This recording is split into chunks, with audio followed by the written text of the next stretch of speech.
we create moments in people's lives without even realizing it. If somebody don't speak up, our liberties will no longer exist. These words are powerful.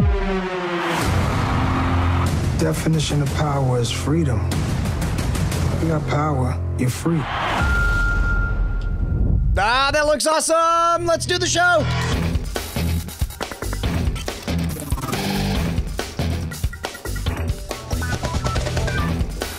Welcome to Cordkillers. Our mission for 4 years, we've almost got our 5-year mission, has been to report the intel from the cord-cutting revolution so you, my friends, can watch what you want, when you want, where you want, on whatever device you want. Me? Oh, I'm just Tom Merritt. Yeah, me, I'm Brian Brushwood, but more importantly, our producer Bryce Castillo could share for us, what did we just watch? That was the trailer for Rapture, a upcoming documentary series to Netflix about a whole slew of rappers. Looks pretty cool, coming March 30th. I was very... I was first disappointed and then pleased. Yeah? Because when I saw it was called Rapture, I thought, oh, it's a Hal Lindsey thing. You know, late great Planet Earth. Mm-hmm. Then it turned out to be about rap music, and I was like, oh, it's not. But this is cool. Yeah. So it's cool. Yeah, that's a doc series coming March 30th. Check it out. Joining us today also is Mr. Mike TV. Thanks for coming back, man. Hey, thanks for having me. I'm excited. I don't know why I'm excited, but I'm excited. I mean, it's good. I would go through the show doc and I'm like, I don't know anything about that. I don't know anything about that. It's gonna be great. It's gonna be. I'm gonna. You're gonna get to learn my ignorance. You know. Yeah. Exactly. Today's show is about explaining things, and then you, as an audience, which Mike is going to be your representative today, going, wait a minute, how can I take advantage of that thing? Yeah. Speaking of taking advantage of, shall we jump in to take advantage of our primary targets? Yes. All right, so let me lay down a little bit of the knowledge here. Wired's Brian Barrett has an excellent article called How Does MoviePass Make Money? We're Starting to Find Out. If you've been curious about MoviePass, go read this article. He goes in great depth about the CEO's mindset, where they're going, what they're talking about. But if you want the short version, basically, as you probably know from watching the show, the costs that MoviePass pays for their monthly service are actual ticket price. It pays full price for the ticket. So it has heavy costs. You're just paying that, whatever, $7, $10 a month. You get to see all the movies. Every time you go to a movie, they pay full ticket price. Now, on top of that, they have to pay for customer support, which many of you also know is very necessary for MoviePass because they had some customer support failures when they first launched their cheaper prices. Now, the more users they get, the more data they get as well. So as they accumulate this data, MoviePass is hoping to use that as leverage. MoviePass subscribers tend to go for indie movies, and indie studios can benefit most from a surge in ticket sales. So MoviePass is targeting them with like, hey, if we tell everybody who's a subscriber to go see your movie, you're going to sell more tickets. And indie subscribers are like, yes, absolutely. Here's a number from this Wired article. 3% of all domestic box office is purchased by MoviePass subscribers right now. That jumps to 10% when MoviePass promotes a movie. And it has more than 4 contracts right now for promoting movies. Not a lot, but it's doing it. So they have some real world experience on this. As they get more subscribers, the potential lift gets bigger, which then can attract the big studios who really want to get a lift from a movie. Now, before we finish up here, 2 other things going on with MoviePass. One is they're investing in films. We talked about that last week. They bought American Animals for $3 million, along with indie studio The Orchard. That means they're going to make money off ticket sales from The Orchard, but also off DVD sales and on demand. And this past week, MoviePass stopped letting customers use its service at 10 premium AMC theaters in Los Angeles, New York, and Boston, as a way to get the theater chain to cooperate with MoviePass. Now, don't forget, MoviePass offers these unlimited tickets for a monthly fee, so they're paying AMC. But AMC doesn't like it anyway because AMC wants to be in control of that relationship with the customer. So in order to get AMC to cooperate with MoviePass, and MoviePass says, we want to cut concessions because our subscribers buy more concessions. MoviePass subscribers spend more on concessions because they're not paying for the ticket. They are cutting off AMC at their most profitable locations and gambling that the people who are going to be annoyed that they can't go to these big theaters in LA, New York, and Boston will just go to a different theater that does work with MoviePass instead, thus hurting AMC in the pocketbook. Man, first of all, I want to double down on your assessment of that Wired article. It is wonderful and in-depth and comprehensive, and it really is a strange Gordian knot. And I love the fact that MoviePass isn't really saying, they're like, hey man, what, you want to see lots of movies and have us pay for it? Yes or no? And I like the speculation. Obviously there's lots of data mining that could be happening. That's fascinating that since you're going for free, you spend a lot more money on concessions. It's almost as though they pre-enrolled the world in their service. They're like, hey, we're doing a service called You're Gonna Sell a Lot More Concessions. And everyone's like, oh, this is cool. Yeah, go for it. You know what it reminds me of is the totally different example, but the carrier fees that all of the local broadcasters got accustomed to. Because it used to be that they're all like, hey, we should get a cut of money, and then they came to rely on it, and then all of a sudden it became carriage fees. That's what I'm thinking of. Yeah. But likewise, where they used to make all their money off ads, and then they started making all this bank off carriage fees. Exactly, right? And so now they're all like, well, we have to keep on getting that. And we're seeing the same thing.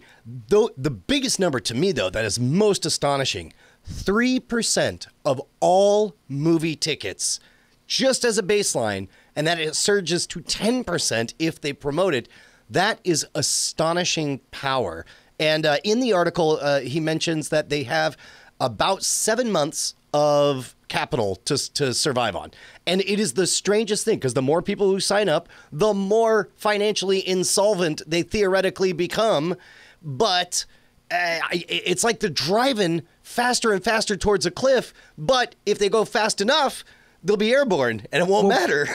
In fact, isn't that what they said, that they actually raised 7 months worth of, like, it wasn't that they generated 7 months worth of revenue. It was that they actually, that investors. So there are people actively saying like, yeah, we're racing towards a cliff, but we want to give you more fuel to go faster in the event, and the hope that we'll eventually have enough leverage that we can change, that we can just move the cliff, or we can develop a flying car or something, on the route, Well, and you know what it is? By the way, though, let me just insert here real quick, Brian. That is every startup in Silicon Valley, right? Sure. If you're not familiar with this story, you may be like, whoa, that's a crazy thing for movie. No, what MoviePass is doing is exactly what every startup does. Correct. But I think it's fascinating that they are essentially communicating with AMC, and I'm sure there's some kind of talks going on behind the scenes or attempted tit-for-tat discussions, but basically they're giving AMC data. They basically have been able to say, hey, look at your numbers for the last year and a half. Look at what changed when we stopped playing with those. Take from that what you will. You now have data on what we bring to the table for you. Yeah. And so, and would you like us to continue to bring that to you? We can have a conversation about that. The side benefit, too, is that these are the most expensive locations for MoviePass to subsidize, so they lower their costs by getting rid of these really expensive movie theaters. Yeah. Mike TV, you're a bargain hunter. Did you get a MoviePass? I didn't. Well, I mean, just because I don't really have a lot of time for every now. I mean, it might have some value, because the thing is, I still catch at least 1 or 2 movies a month. So it might have value, but I just haven't signed up yet. But it's strange. It's strange because it seems like it's sort of like the Spotification, right? Or Spotify, ication of the movie thing. Because obviously, if you project out far enough, and let's say they are successful and they are able to drive ticket sales, and they are getting a piece of the concessions and stuff like that, then they're going to eventually be able to start dictating what they're paying the theater. Like, the thing is, I can see why the theaters are very much on the defensive, because when you look at it from a tactical perspective, like they've just interjected themselves in this, and like they've become middlemen, and they basically just clear cut, like they just basically destroy the actual cost of the ticket, which is effectively, Yeah, it's the brilliant thing about this is that the movie theaters never really made money on the ticket sales anyway. You know, those rental fees, 90% on opening weekend goes straight to the studios, and so really they are there just to sell concessions. And in the meantime, as long as the bills are covered, I don't know. It does smell just a little bit nefarious, right? Yeah. This is like the sweetest poison creeping in, where it's like, it's so delicious. It definitely feels like a game of chicken, and if the MoviePass people win, to me it feels like it feels like it'll fundamentally change the movie business in a pretty significant way. But it also feels to me like the very last paragraph for me was the most telling of that article, because he's like, you know, and it's not just for movies. We could do this for restaurants, and we could do this for groceries. Like, yeah, you could do, like, yeah, you pay one basic fee, and then you just get all, you can go out and eat at these fine restaurants, and everything else gets shut down. Like, it's a brilliant idea if you're on the MoviePass side, but if you're not, and if you're working against MoviePass, it's a pretty scary. I can see a pretty scary future for. Well, and it's again, thinking of even more nefarious things, like, you know, with restaurants and so on. It's like I can imagine targeting a demographic 18 to 24. I'm making all these numbers up, but let's say science shows that from 18 to 23, you pick a favorite fast food chain, and that becomes the one you're loyal to for the rest of your days. Essentially, it's like, well, have this service where it's called free meals. You're in college, you want all the free meals you got, and we know that you're going to get programmed to prefer Wendy's over all the other places because that's where you would eat free during this one brief period of time. Which is weird. It's this consensual reprogramming of your expectations and preferences, basically. There's a couple of different weird ways this can go. Fundamentally, it would change the economics, where ticket sales are not associated with revenue at all. Right now, they're a little bit disconnected because, like you said, the theaters make most of their money off the concessions. But if MoviePass comes in, it's like, we're negotiating the ticket price for all theaters because we're the intermediary. That just puts the model on its head. And where is the room in this model if it does work for competition? Who can come in and be the competition to MoviePass so that MoviePass isn't a monopoly that owns the movies in some cases, owns the ticket relationship, and owns the data on attendance? That becomes a difficult thing if they succeed. For their own sake, they probably need to leave some room for a MoviePass to competitor to come in there. Yeah. Otherwise, man, I could picture very quickly. Well, I don't know though. Like, what could they do that would be anti-competitive? They could say you can't participate, or we won't drive any traffic to you if you accept tickets paid for by film. Film. I mean, their business model is, we will promote your movie if you pay us, and that will affect your ticket sales positively. And so, you know, distributors could start suing them for anti-competitive behavior. Pay us money so that we can make customers go watch your movie, and we'll give you back. We'll use the exact same money you just gave us to pay you back for the ticket prices because we're covering their tickets. It's I mean, yeah, and there are stupid things that they wouldn't do, like stop listing movies, you know, and say, oh, but we won't pay for those movies from that distributor or something like that. But it's if you have just one service, they can start to get bloated.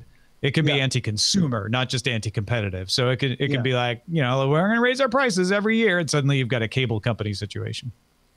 Man, well, so what's your predictions? What do you think MoviePass will even be around a year from now, or do you think that it'll be so obviously the next Netflix type experience? For my money, the thing is that they've got investors that are giving them. I mean, they have 7 months of runway. That's pretty crazy considering how quickly they've grown and how much money they're hemorrhaging. So if their investors stay, like, the thing is that you can go pay $14 to get into a movie, right? Or you can pay one fee and then get into all the movies you want. It seems to me that like, so long as the investors are willing to pay for it, like, as soon as it kind of achieves public consciousness, like full public awareness, I mean, it's sort of a foregone conclusion, right? I mean, that's Spotify, that's that's YouTube, like these things are like these people show up and they're like, hey, we're going to radically change that. Like, so for my money, I would think that a competitor should show up pretty quickly, right? Like that's, if you just look at it and go and project out, yeah, this is definitely going to affect our business. You would think that somebody would be like, hey, we can do that too. It's just the fact that they have this. The fact that they have the studios on their side makes me think it is likely to succeed. The company that should go into competition with them right now is Fandango. Yeah. Oh, yeah. My wife works for Fandango.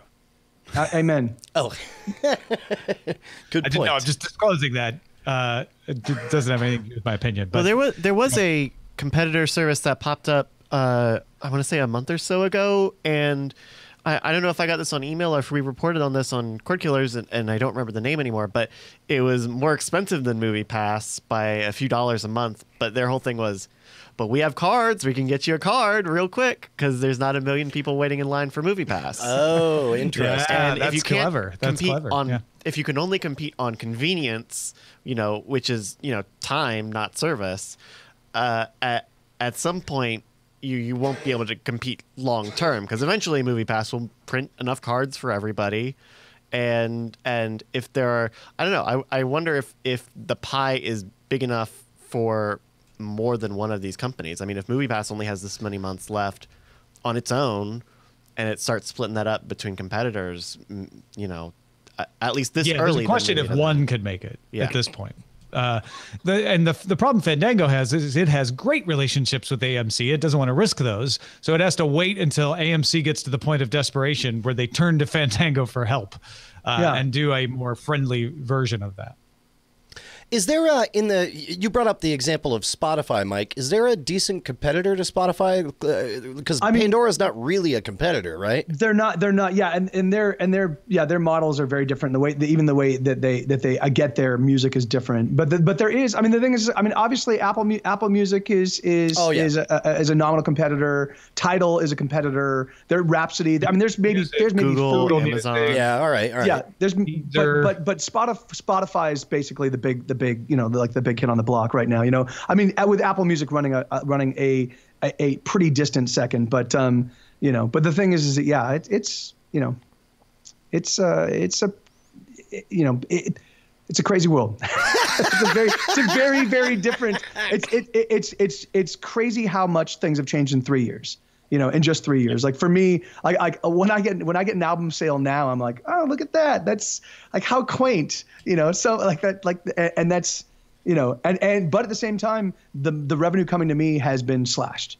So that's what I believe will happen once these guys show up, once MoviePass basically is entrenched and have kind of like locked their, then there will be losers, and those losers will lose pretty hardcore. Yeah.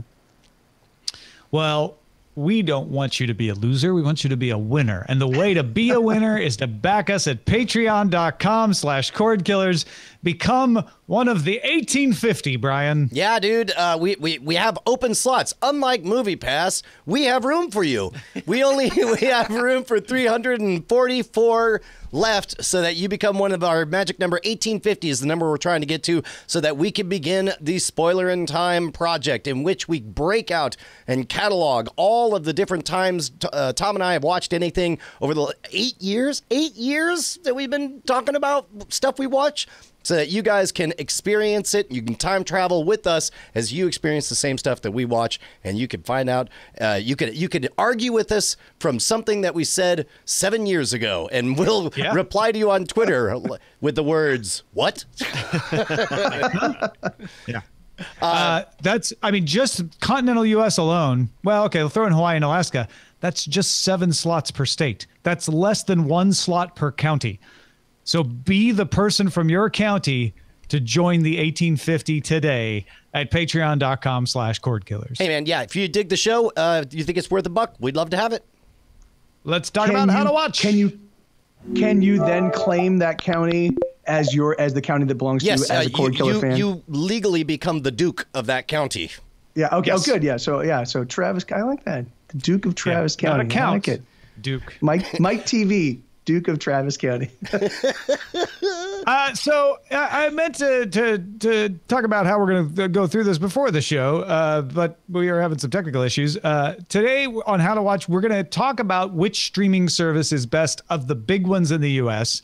I've got kind of my own descriptions of each one here. Do you want me to just read the description and you guys weigh in if you have an opinion on them as we go through? Yeah, and plus also, I don't know if you have a time machine or if you were secretly reading all the emails as it came in. We must have had 4 or 5 random emails this week of people just asking, hey, which service is the best? I just want the best I one. believe that's what inspired the segment.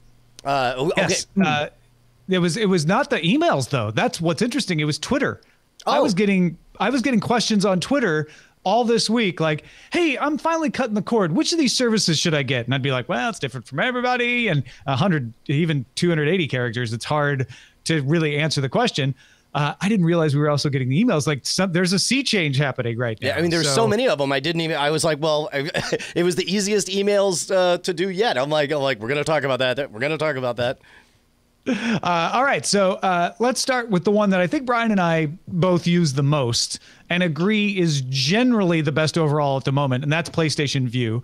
It's got a solid DVR. The knock on the DVR is that it only has a 28-day limit for keeping your recordings, but to be honest, I never noticed that because so many channels rerun their stuff that whatever the freshest recording of that episode is the one that I can watch. So I almost always have at least the last season of stuff, no matter what. They have a wide selection of channels. The current downside is the mobile restrictions to the app. So you can offset that by logging into the network apps with your PlayStation credentials sometimes, but that doesn't mean you can get your DVR stuff. It only means you get their on-demand stuff and their live stuff. I ran into that when I was traveling in San Jose. I wanted to catch up on Saturday Night Live, but NBC Mobile restricts it with PlayStation Vue. And when I logged into the NBC app, they didn't have it available yet. So there's a little bit of a problem there. But if you're mostly going to be watching this in your house, whether it's on a mobile device or not, but you're going to be watching it in your house, I'd say PlayStation Vue is probably generally the best. Yeah, plus I want to double down on that. I can't speak for the availability of all the different channels that everybody wants because everyone has their own preferences. I know for the stuff I care about that it's on there. More importantly, I will vouch for the ease of use for non-technological savvy viewers. If you are pivoting from cable, it's a very seamless experience. You get the very familiar cable-looking grid. It's easy to find everything. My kids are, they're watching it on the Roku. They're watching it on their iPads, on their iPhones, and on desktop computers. In general, I've been very, very happy with the ease of use. I think of, in my experience, because we've tried a few of these, in my experience, if somebody's nervous about stepping outside of the cable ecosystem, this will feel the most familiar of the stuff I've played with. And keep in mind, we're talking about streaming services that are cable replacements. So we're not talking about Netflix here. That's a channel. We're not talking about HBO Now. We're not talking about Stars. We're talking about the services. I'm actually curious, Mike, I should have asked you this at the beginning. Do you use any of those kind of services? I don't. Yeah, I only do the Netflix and the Hulu, like the HBO Go and that kind of stuff. And it's funny because I've been considering it because I really miss catching hockey live. I've been operating from my phone, listening to games for a couple years now, and it's starting to really hurt. So I'm thinking about looking at. But I was looking at Hulu, like to get hockey. Like there's an NHL package that they allow me to stream to my phone or to my computer. And it's like $60 or something that like that a year. And it looks like Hulu has it, but they're $40 a year, or not $40 a year, $40 a month. So yeah, it's all kind of out of my price range right now. Well, yeah, you can get the sports leagues to give you a package that is expensive, but it's, limited to just their season. They always black out your local. So if you want to have the local broadcasts, And occasionally they'll black out national broadcast too. You got to have one of these streaming services. Let's talk about Hulu. Hulu's an up and comer. Makes a lot of sense if you watch a lot of shows in basic Hulu already, because you can just add it on and it will suddenly have all your preferences. It'll know the things you like from watching regular Hulu. The channel lineup is competitive. The DVR service is pretty solid in my experience. It does have an annoying habit of substituting its on-demand versions for DVR'd content, which is not a problem if you pay for the commercial-free version of basic Hulu, but it can be annoying if you don't, and then you suddenly have commercials. Has a great way of tracking things. This is actually one of my favorite ways to watch sports, because they have a sports section that it knows tell it your favorite teams and sports, and it'll just tell you like, oh, this is on right now. You can watch that. It's not the best interface in other ways, though, although they've got a brand new interface that is a little more like PlayStation View with a grid and everything in beta. That should be coming out soon. And that would take away, I think, one of the biggest downsides there. Yeah, I've not played with anything outside of the basic commercial-free version of Hulu, so I have to take your word on all of that one. Although just Hulu... I have much more warm fuzzies about Hulu as a company these days than I did 2 years ago.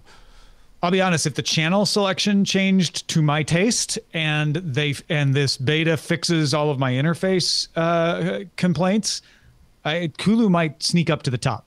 Oh, wow.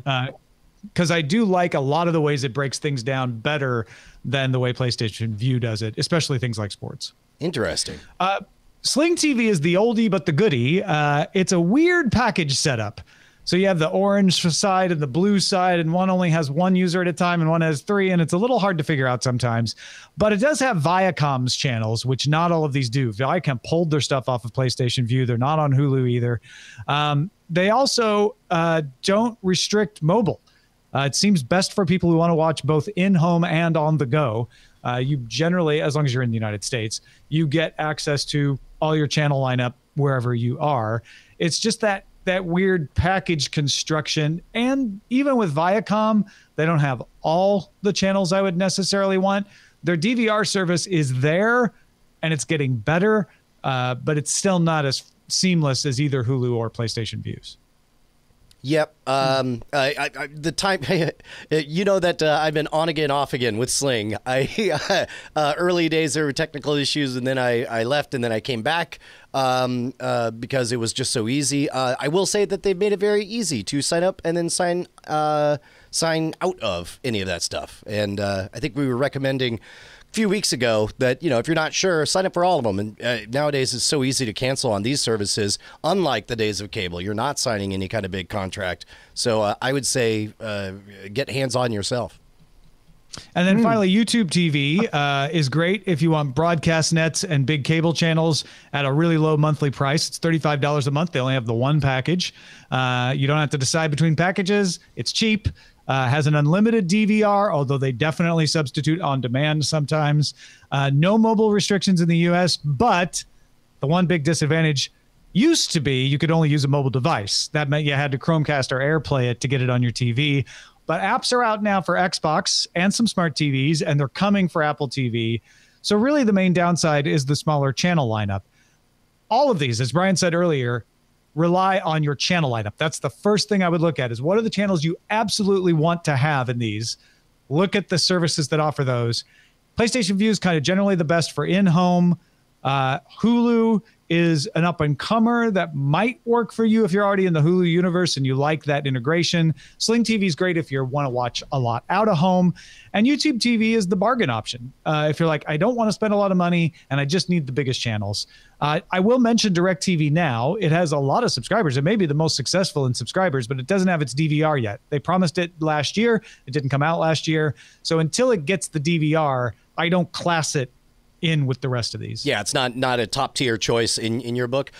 Tom, do you happen to remember what that amazing tool was that allowed you to punch in the channels that you care about and it would make a recommendation? Yeah, it's a Recode. We have it back in our show notes somewhere, but Recode had that script where you could just tell it what channels you liked and it would pop out all the different services that carried that channel. Yeah, there you go. It says how to find the streaming services with how to find the TV channels you want online is the name of the article on Recode. Very we'll put it in the show notes over at Cordkillers.com so you can find it later. Great. Yeah. Awesome. So, Mike, has this convinced you to try any of these? I mean, I have no time. Yes, at some point. Yes, yes. As soon as I can carve out some time to do anything other than weep, I spend. Yeah. All right. Well, when you're done weeping, you'll want to watch something, and that's what our next segment is about. What to watch in Under Surveillance. Not like real estate. It's all about location. Under surveillance. Sneaky Pete is apparently like Amazon's best show ever, according to ratings and reviews. And season 2 is coming out March 9th. So maybe I should catch up on season 1 then. Yeah. Everyone says good things about it. I don't know. Get off my case. I'll check it out. That's kind of the modern world we live in, isn't it? Yeah, like, right. oh my gosh, have you watched Sneaky Pete? Like, just leave me alone, okay? Yes, it's crazy how many. I mean, Amazon or not Amazon. Netflix, well, actually, they're all cranking out these series, and all my friends are like, "This is amazing," and I'm like, "How do you guys have time to watch?" Like, what's just binge watching? Like they're like, I'm assuming it's in methamphetamine addiction. The trick is you gotta have a podcast where you could call it your job. You could just say, yes. You have to do this. Even then, neither one of us have seen Sneaky Pete. Don't give him ammo, Tom. What are you doing? We were with. No, the only way to counter this is to always have in your pocket that off the radar series that you watched recently or movie. To be like, no, I haven't seen Sneaky Pete. Have you watched Poldark? Yeah, exactly. And then it becomes mutually assured destruction. A new trailer for A Wrinkle in Time shows off more about Meg and the aftermath of her father's disappearance. If you read the book, then that'll make you happy. If you haven't, I don't think it's too spoilery. And the movie is coming out March 9th, same day Sneaky Pete season 2. You know, the more these trailers come out, the more I realize that I only remember like 4 scenes from A Wrinkle in Time, and now I've seen them all in the trailers. And so I'm like, is there any movie besides those 4 scenes? Okay, here's what's funny about that is I was exactly the same way, but we're reading A Wrinkle in Time for Sword and Laser, and now I watch it, I'm like, that's actually not how it happens in the book. Even though before I started rereading, I was like, oh yeah, I remember that scene that is similar to the scene in the book, but not the same. That's amazing. Yeah. And then I don't know, Mike. I was going to ask you if you're excited about Wrinkle in Time or not. I'm not. It's funny. I never really got into Ursula K. Le Guin. Like I had friends rave about her my entire life. What's that? Madeleine L'Engle. Oh, it was a Madeleine L'Engle. Oh yeah. Although Ursula K. Le Guin recently passed away, which was very sad. She's the Wizard of Earthsea. Yeah. Yeah. No. Yeah. That for some reason it just kind of like was not my. I missed it. I'll read it at some point in time.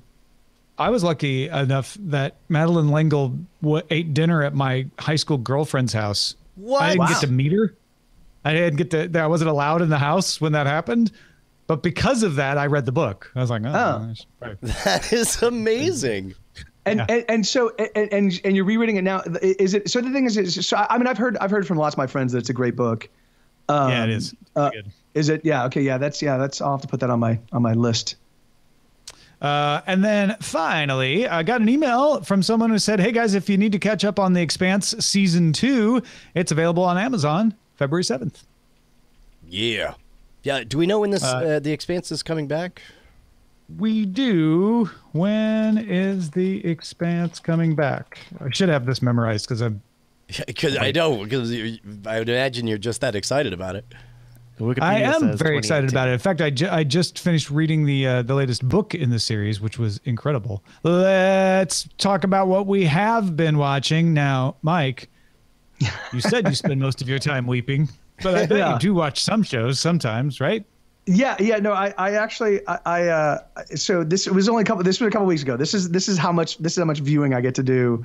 Cause actually I do in earnest at night. I put on something expecting to watch it, and I fall asleep within like 5 or 6 minutes. So that's I'm like, I'm gonna finally watch this movie. I'm dead asleep. But I when I had I had an abscess and I was feverish and was just destroyed. And over that weekend, I watched the Lord of the Rings the extended trilogy thing again. I hadn't seen that in years, and I watched the entire thing straight through. And now, but you're I so live feverish, in- you believed you were living it. You're like, I lived No, a and now I live there. lifetime. And now I live there. It's great. I have a hobbit hole, and I've got a it's like I walked outside, and I'm like, what shitty planet is this? You know.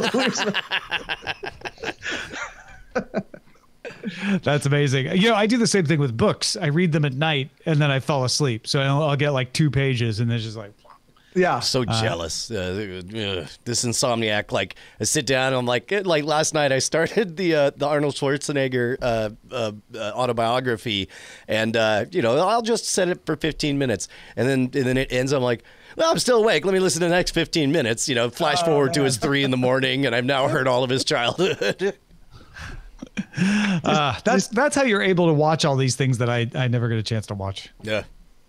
Did man, I wouldn't want that. Oh, real quick, did Arnold Schwarzenegger actually do the actual he reading does himself? he does like the first 3 or 4 hours, and then he just pieces out, and then some other voice takes over.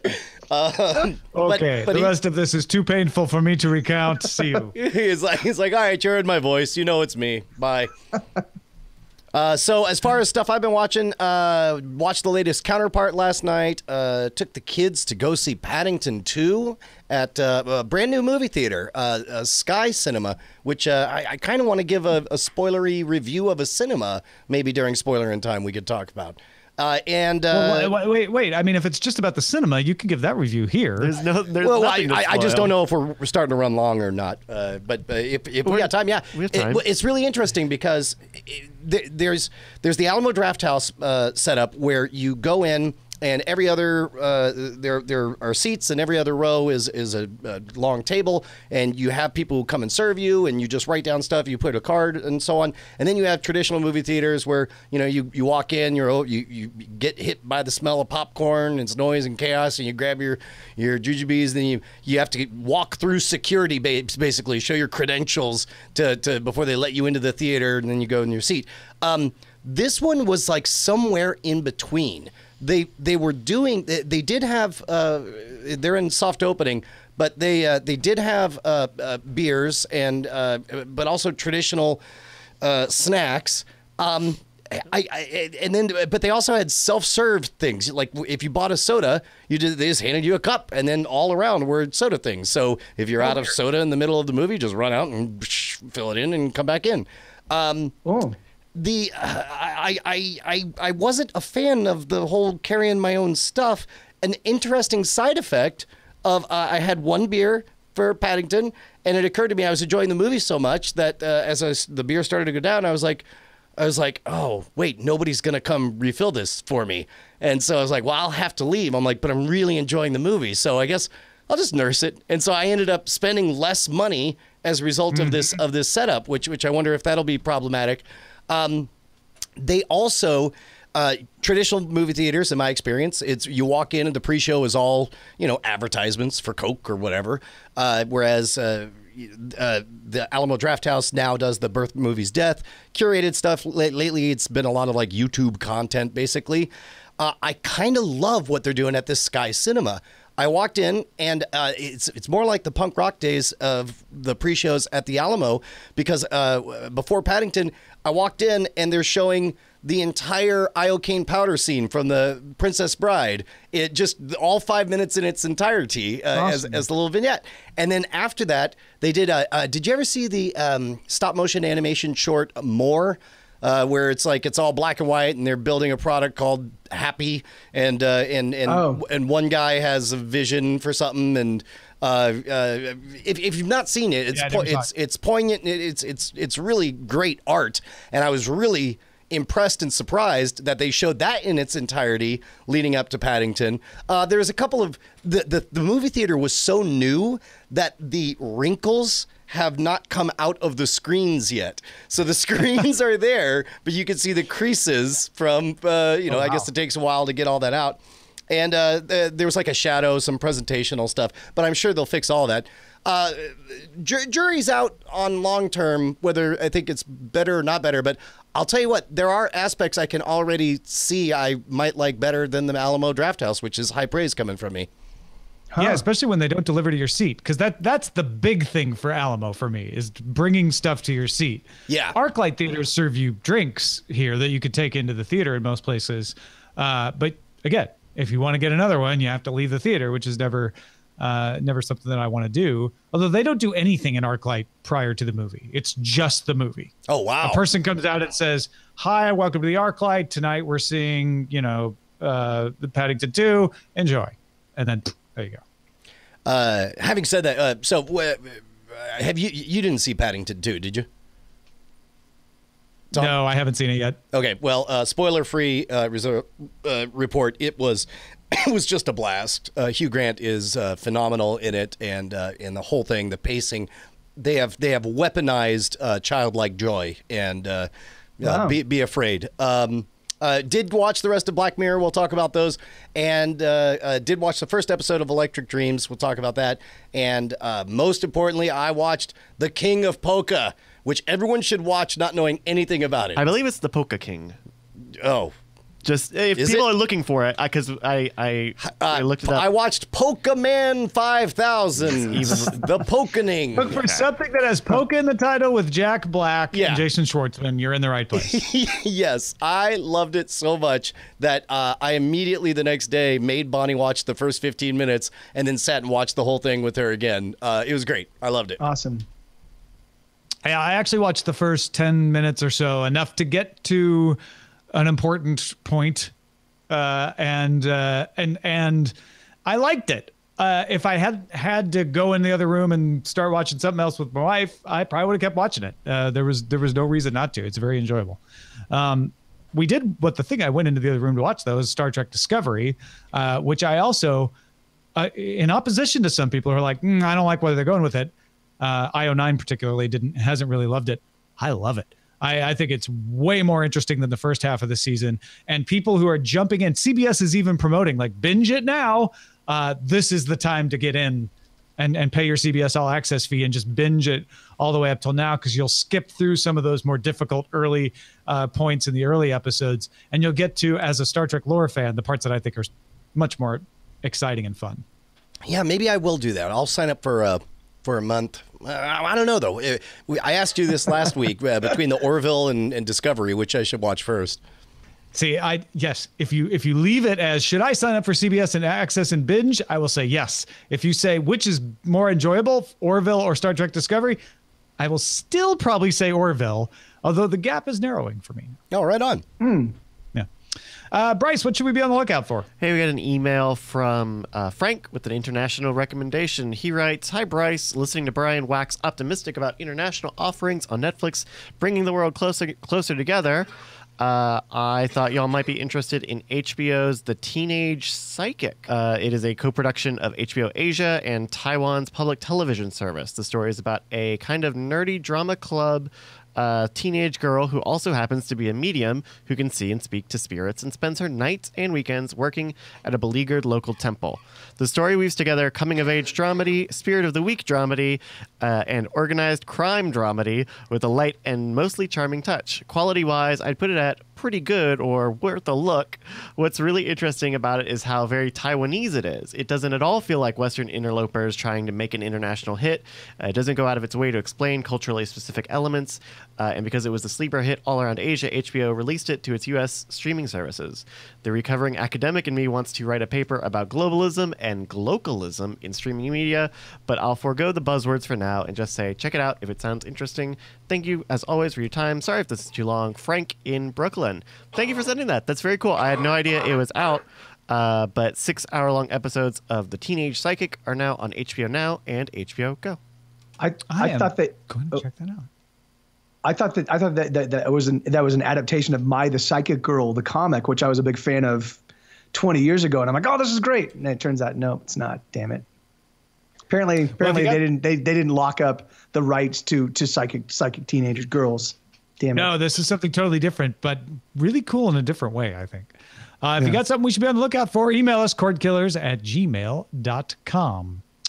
All right, folks, real quickly, I want to remind you that I've got books about time travelers that blow up their own universe, books about dogs solving crimes, books about colony ships that think they're a whole world because they've forgotten who they are. If that sounds fun, go check them out. TomMerrittBooks.com. They're all waiting for you there. And let's move on to the front lines.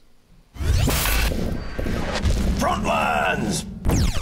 The Academy Award nominations were announced last Tuesday. A Netflix original movie, Mudbound, got nominations for Best Supporting Actress, Mary J. Blige, Best Adapted Screenplay, written by Dee Reese and Virgil Williams, Best Original Song, Mighty River, and Best Cinematography. This is the first female cinematographer to be nominated, Rachel Morrison.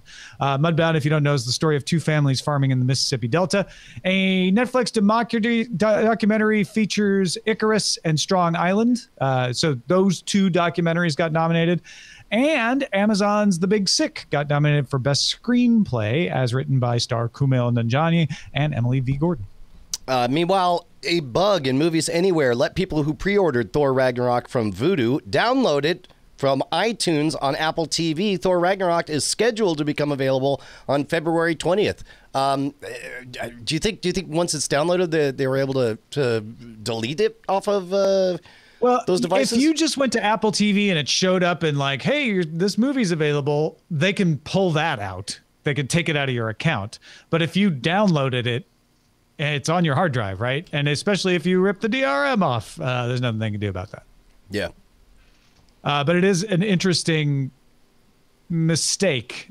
It's like a database mismatch on dates there. It'd be interesting to see, because it's now available out on piracy sites, if they change that February 20th release date. In response to Disney's lawsuit against Redbox for selling download codes from Blu-rays, Disney's trying to stop Redbox from doing that. Redbox is suing Disney for copyright misuse, tortious interference, and false advertising. Redbox alleges Disney is telling retailers not to sell copies of discs to Redbox. The suit also objects to Disney's claims that a purchaser may not rent or sell the components of a package that includes a download code. This is a new suit. Redbox is not countersuing.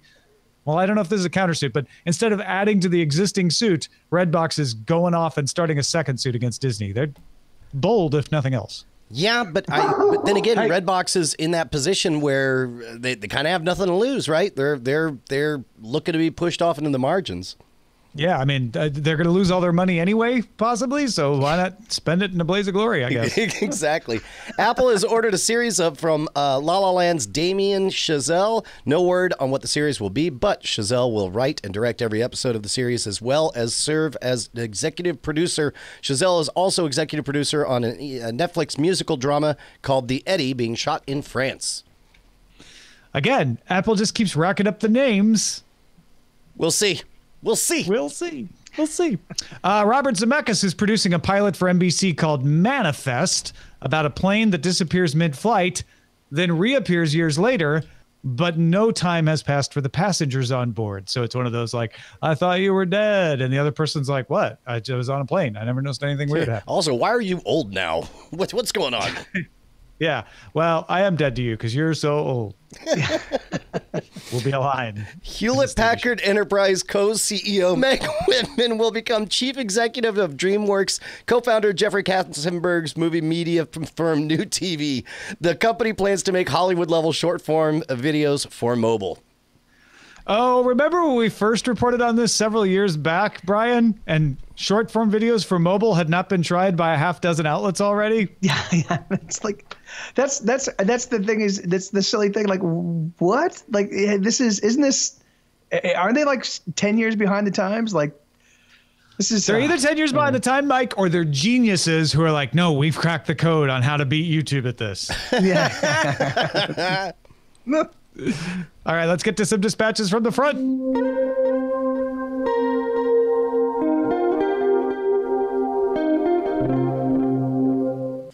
Kaylee, who writes, no joke, I'm named after Kaylee Fry. I'm old.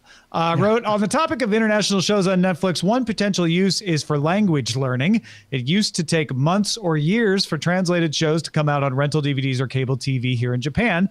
But now Netflix originals have a global release, and some U.S. broadcast shows with English and Japanese subtitles go live on Netflix shortly after their U.S. air dates. This is a game changer, giving language learners an easy way to watch some current shows instead of always being a season behind. and staying current allows them to participate in the global conversation on social media in real time. Not to mention, Netflix's model allows for the release of subtitled versions of shows which would otherwise be unprofitable to release internationally, allowing me to get you hooked on Terrace House while also finally being able to show my namesake TV show Firefly to my non-English speaking Japanese friends.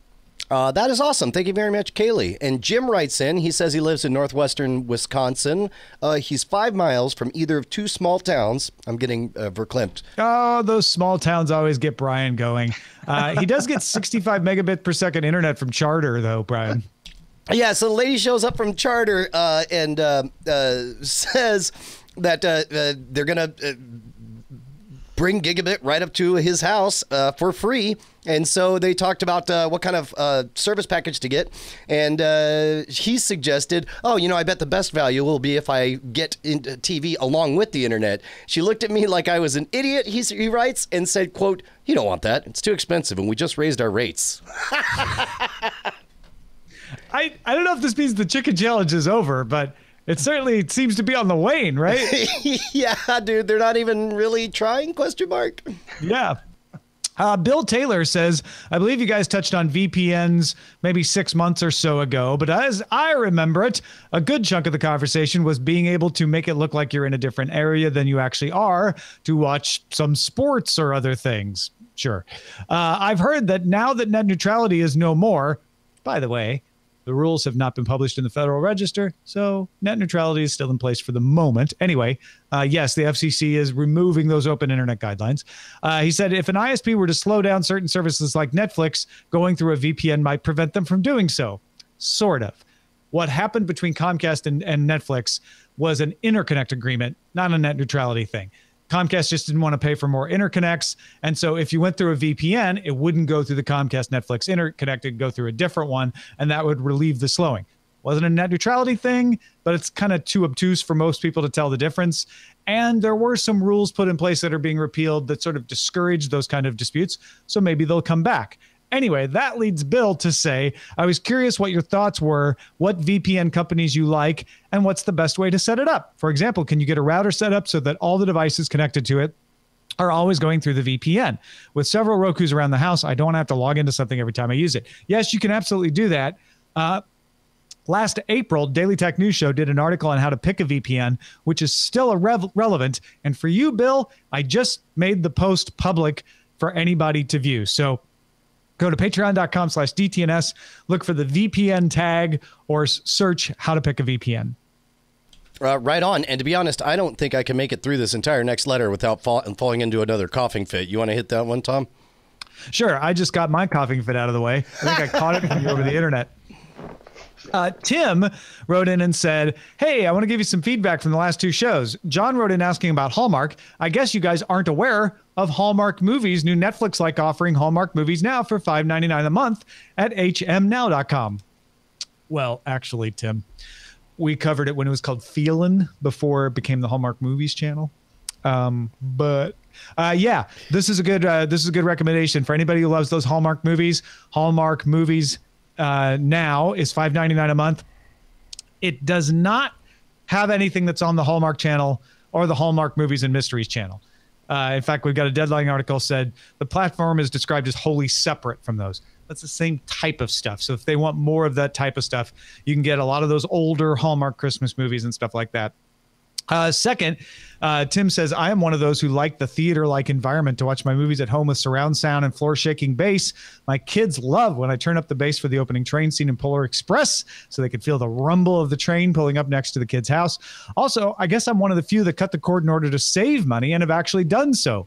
It's exaggerated how many people don't, but what he did was create his own DVR setup with a Raspberry Pi with Libra Elec, a minimalist version of Kodi, HD home run tuner, and over-the-air antenna. We only subscribe to Netflix and Amazon Prime.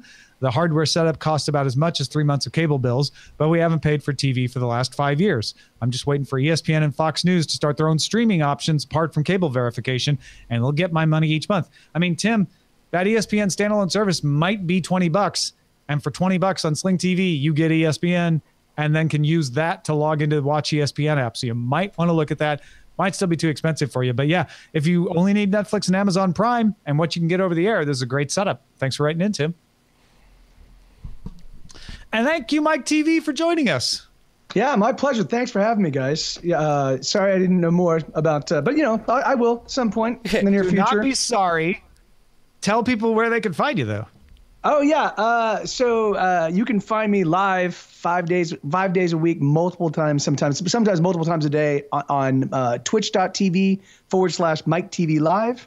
That's where you can catch me. I play live. I do a whole bunch of different stuff. Today, I just did a new show called Cars at Night. There's not an actual schedule just set up for it just yet, but where I basically am bringing in friends of mine that are creators that do all sorts of awesome things. People I've known from the film and TV business, people I've known from the music world, and we just talk about creating, and we talk about kind of like all of the pitfalls, trials, tribulations, successes, triumphs of being a working creative creative artist.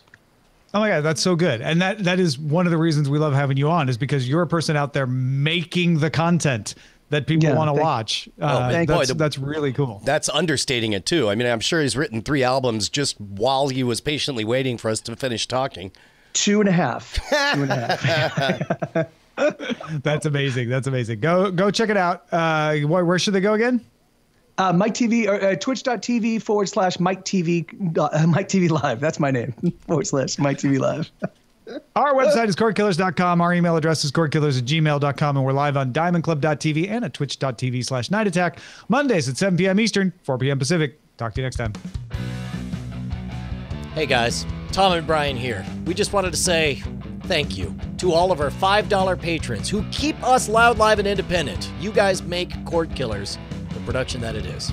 Your name appears in the video credits and appears in our hearts. And if you'd like to become one of them or see who they are, you can go to patreon.com/Cordkillers. You'll need to do more than just go there, though. You'll have to sign up and, pledge an amount. But unless you just want to see who they are. Well, I mean, you could gawk. That's a little creepy, isn't it? If you want to be a gawker, let's go. It's up to you. Diamond Club hopes you have enjoyed this program.